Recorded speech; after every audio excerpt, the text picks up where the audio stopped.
BBC News, hello, I'm Eileen McHugh. The French energy giant Total has suspended plans to reopen a huge gas project in northern Mozambique as Islamist militants battle for control of the region. The company said none of its staff were among the victims of the fighting. Catherine Burahanga has the latest. Total said its plans to resume work at the Afungi Peninsula were, of course, now halted. Mozambican forces, supported by a private security firm, have been fighting to maintain control of the strategic town of Palma, just north of the gas facility.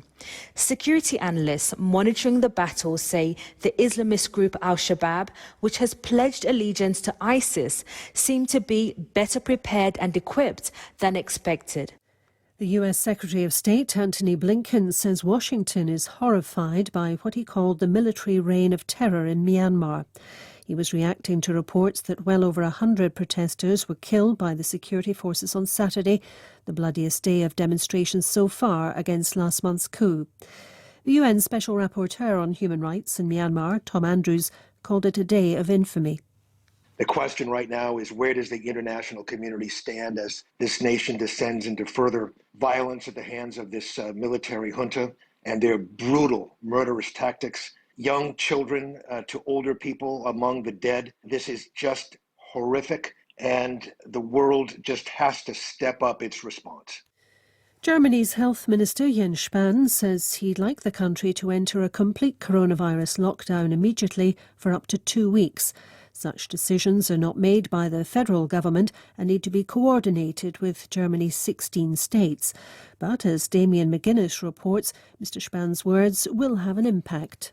The fact that he has now quite clearly put his support towards a complete shutdown of the country for at least or for up to 2 weeks, that really adds the momentum, because what we're seeing in Germany since this past week of confusion over whether Germany is going into lockdown over Easter and different regions doing different things, people here are confused. And since that, really, there's been, on the one hand, increasing irritation from voters who have had enough, frankly, of a year of restrictions. On the other hand, though, growing calls for a proper lockdown. Several thousand women have demonstrated in Istanbul to demand that the Turkish government reverse a decision to pull out of an international convention designed to protect women from domestic violence. The crowd chanted the names of women killed by their partners in the weeks since President Erdogan signed the decree. The head of Amnesty International in Turkey called the move a disaster for millions of women and children. This is the latest world news from the BBC. Rallies in support of the Asian American community have taken place in cities across the United States. It's the second consecutive weekend of nationwide action following the killing of 6 women of Asian descent in the state of Georgia earlier this month. The deaths drew attention to a sharp rise in anti-Asian sentiment in America over the past year.